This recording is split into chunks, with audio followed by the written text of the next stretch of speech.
Selamat pagi, bersama saya, Cindy Raja. Mari awali aktivitas dan pelayanan Anda melalui renungan pagi bersama Allah di waktu fajar. Dengan doa dan bimbingan darinya, kita dapat diyakinkan bahwa pada hari yang mulia itu, ketika Yesus kembali untuk mengklaim miliknya, bahwa kita akan menunggunya di sana dengan tangan terbuka dan disambut ke hadiratnya yang kekal.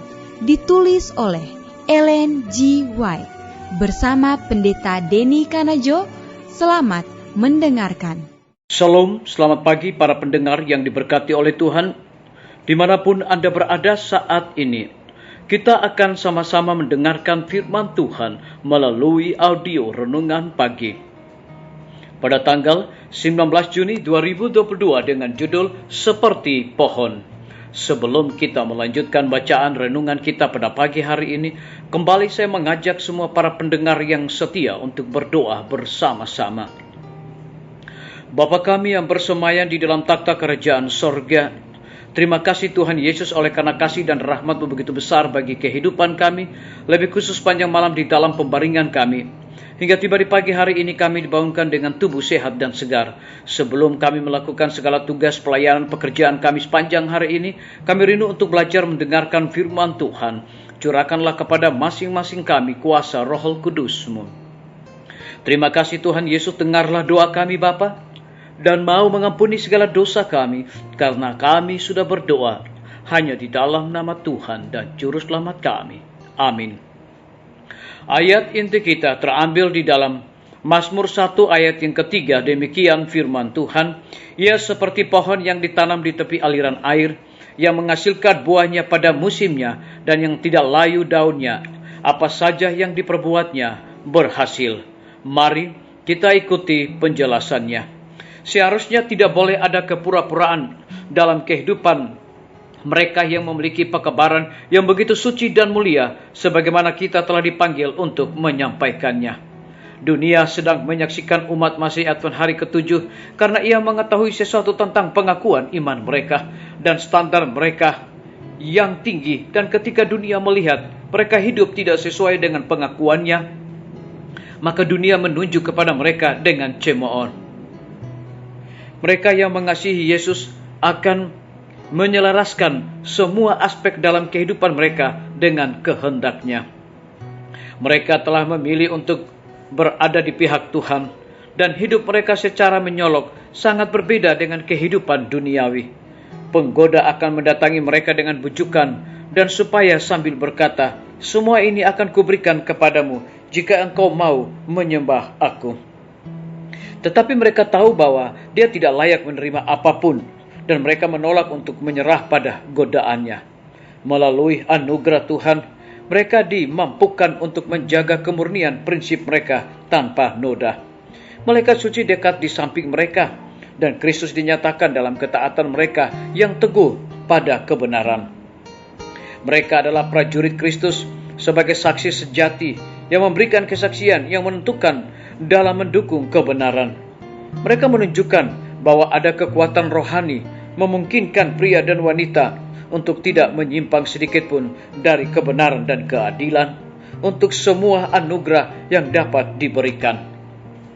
Orang-orang seperti itu dimanapun mereka berada akan dihormati di sorga, karena mereka telah menyelesaikan hidup mereka dengan kehendak Tuhan.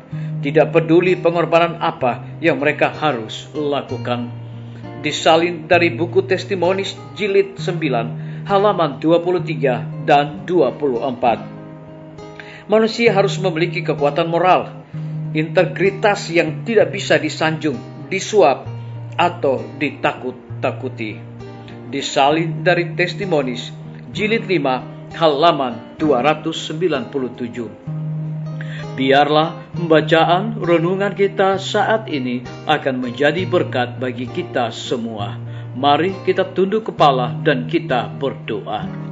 Bapa kami yang bersemayam di dalam takhta kerajaan sorga, terima kasih Tuhan Yesus, oleh karena di pagi hari ini kami dapat merenungkan kebenaran firman Tuhan yang memberikan satu kekuatan, memberikan satu berkat, harapan untuk terus percaya kepada Tuhan dengan sungguh-sungguh.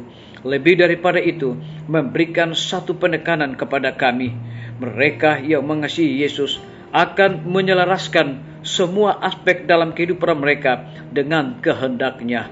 Mereka telah memilih untuk berada di pihak Tuhan, dan hidup mereka secara menyolok sangat berbeda dengan kehidupan duniawi. Terpujilah namamu ya Tuhan. Pada pagi hari ini hamba berdoa untuk pemerintah kami. Tuhan memberkati Bapak Presiden bersama Wakil Presiden, para menteri dan seluruh stafnya. Bapak Gubernur bersama dengan wakil, Bapak Wali Kota bersama wakil, Bapak Bupati bersama wakil, camat dan seluruh stafnya, kepala desa, lurah, RT, RW, dimanapun mereka berada saat ini. Kiranya Tuhan lindungi pelihara mereka, curahkan hikmat dan pengetahuan sorga, agar mereka dapat menjalankan roda pemerintahan di tengah-tengah pandemi saat ini, boleh sesuai dengan amanat dan titah Tuhan sendiri. Kami juga berdoa kiranya Engkau memberkati tim medis, dokter, perawat, bidan, semua para pekerja kesehatan yang sedang melayani di setiap rumah sakit, bahkan puskesmas yang ada di Indonesia. Curahkanlah hikmat pengetahuan sorga agar mereka dapat memberikan pelayanan yang terbaik. Kami juga berdoa untuk kelanjutan pembangunan Rumah Sakit Advent Palangkaraya, Rumah Sakit Advent Kupang. Kiranya panitia, para tukang, kiranya Engkau berkati mereka, berikan mereka kekuatan, kesehatan, hikmat, dan lebih daripada itu, biarlah mereka dapat melaksanakan tugas dan tanggung jawab mereka. Kami juga berdoa untuk Dr. Raymond yang Tuhan percayakan untuk memimpin Rumah Sakit Advent Palangkaraya. Kiranya berkat dan kasih sayang Tuhan senantiasa dicurahkan kepada hamba-Mu. Kami menyerahkan guru-guru, kepala sekolah dan setiap siswa ke dalam tangan kasih Tuhan. Kiranya hikmat pengetahuan sorga juga Tuhan curahkan kepada mereka untuk mendidik anak-anak untuk memiliki karakter Yesus Kristus. TNI, Polri, PNS, wira swasta, petani, pedagang, nelayan, ojek online, dan saudara-saudara kami yang ada di dalam penjara. Tuhan berkati mereka, lindungi mereka, dan berikan sukacita selalu bagi mereka untuk melaksanakan segala tugas dan tanggung jawab mereka.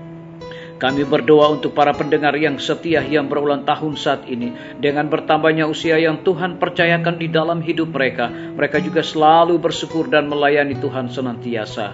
Kami juga berdoa untuk pimpinan-pimpinan organisasi gereja Tuhan, dari tingkat yang tertinggi sampai kepada gembala jemaat. Saat ini Tuhan, mereka membutuhkan kuasa Roh Kudus dalam pelayanan mereka.